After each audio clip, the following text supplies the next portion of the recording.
Assalamualaikum warahmatullahi wabarakatuh. Apa kabar adik-adik semua? Nah, jadi sebelum kita memulai pelajaran kita, alangkah baiknya jika kita berdoa terlebih dahulu. Berdoa dimulai. Bismillahirrahmanirrahim. Allahumma anfa'na bima 'allamtana warzuqna 'uluman tanfa'una fid dini wad dunya wal akhirah. Allahumma rzuqna 'ilman nafi'an wa rizqan wasi'an wa 'amalan mutaqabbalan wa shifaan min kulli da'in wa saqamin. Rabbi yassir wa la tu'assir rabbi tammim wa sahhil 'alaika tukla. Rabbi yassir wa la tu'assir rabbi tammim wa sahhil 'alaika tukla. Rabbi yassir wa la tu'assir rabbi tammim wa sahhil 'alaika tukla. Nah, setelah itu marilah kita isi list daftar hadir di grup yang telah disediakan.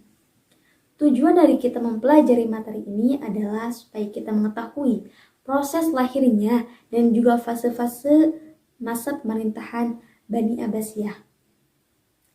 Materi yang akan kita pelajari kali ini yaitu tentang proses lahirnya dan fase-fase masa pemerintahan Bani Abbasiyah. Yang pertama yaitu proses lahirnya Bani Abbasiyah. Jadi lahirnya Bani Abbasiyah itu pada tahun 750 Masehi adalah peran besar dari keturunan Hashim yang bernama Abu Abbas.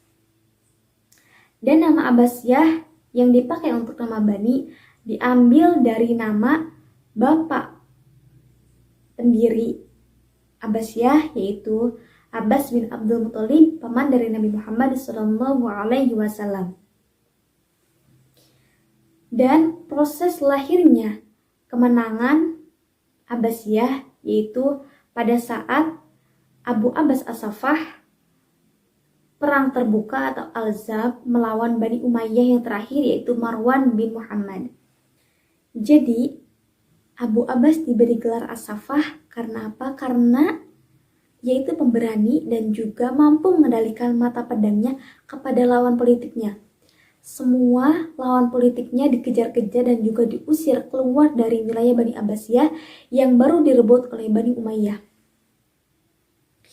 Jadi lahirnya Bani Abbasiyah pada tahun 750 Masehi itu semua wilayah kekuasaan Islam berada di bawah pemerintahan Bani Abbasiyah termasuk semua bekas wilayah Bani Umayyah I kecuali Bani Umayyah yang ada di Andalusia.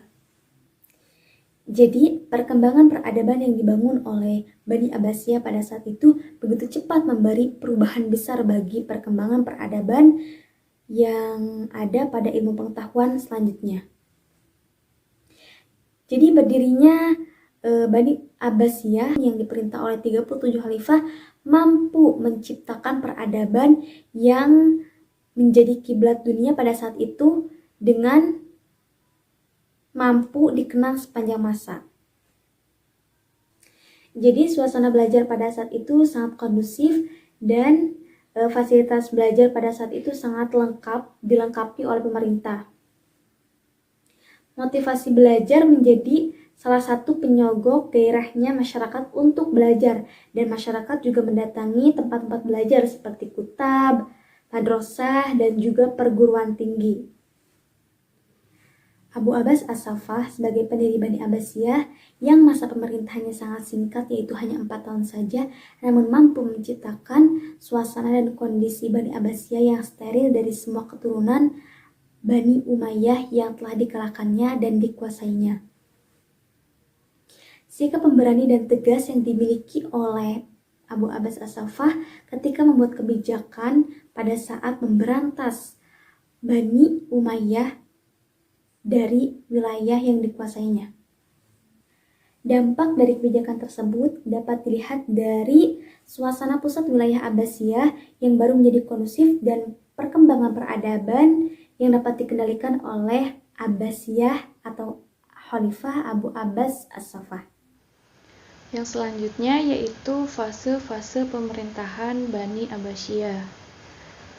Pemerintahan Bani Abbasiyah berlangsung selama 505 tahun dan dikuasai oleh 37 khalifah. Dan pemerintahan Bani Abbasiyah ini diklasifikasikan menjadi 5 fase. Yang pertama yaitu fase pembentukan. tahun 750 sampai 847 Masehi atau sama dengan 132 Hijriah sampai 232 Hijriah. Disebut pengaruh Persia pertama, yaitu berlanjut dari kekuasaan Khalifah Abu Abbas As-Sofah tahun 750 Masehi atau 132 Hijriah.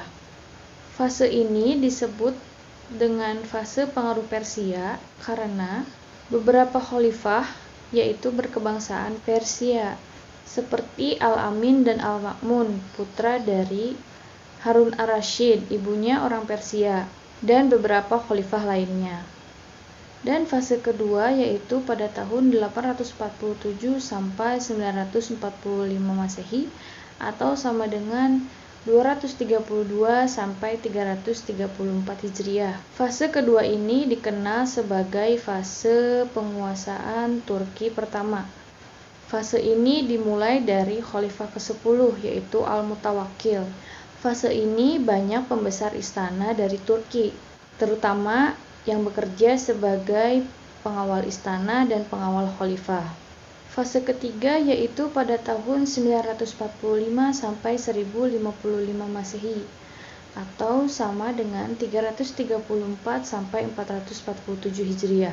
Fase pengaruh dinasti Buwayhi atau dikenal dengan fase pengaruh Persia ini dikenal dengan masa disintegrasi di kekuasaan dinasti Abbasiyah dan Muluk Tawaif di dinasti Umayyah II Andalusia.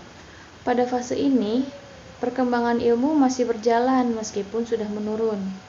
Mahasiswa dari Eropa masih tetap berjalan di pusat-pusat peradaban Islam, baik di Baghdad maupun di Andalusia, dan itu masih diramaikan dengan kegiatan belajar mengajar.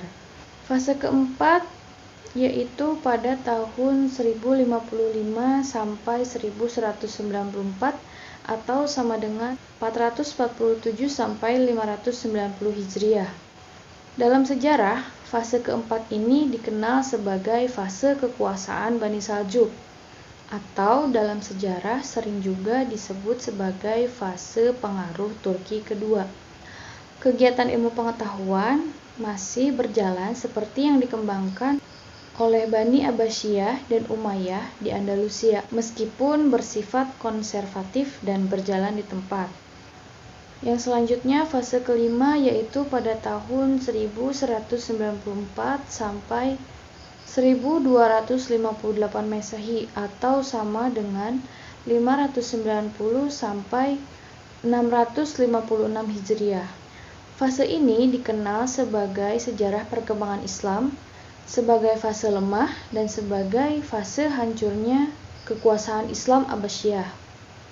Setelah kejadian tragis itu, maka kekuasaan Islam yang selama 5 abad lebih membangun dengan susah payah telah takluk dan hancur binasa. Suramlah peradaban Islam, lesuklah wajah peradaban Islam, dan berakhirlah kegemerlapan peradaban Islam. Nah, demikian tadi penjelasan materi tentang proses lahirnya dan fase-fase pemerintahan Bani Abbasiyah. Untuk selanjutnya, kalian ditugaskan untuk menyimpulkan dari materi yang sudah disampaikan. Dan itu bisa dicatat atau diketik dan boleh juga dalam bentuk PDF, nanti bisa dikirim lewat WhatsApp pribadi ya. Dan sebelum mengakhiri video ini, marilah sama-sama kita mengucapkan hamdalah, alhamdulillahirabbil alamin. Dan sebelum ditutup juga, marilah kita membaca doa. Bismillahirrahmanirrahim. Subhanakallahumma wa bihamdika asyhadu an la ilaha illa anta astaghfiruka wa atubu ilaik. Terima kasih. Wassalamualaikum warahmatullahi wabarakatuh.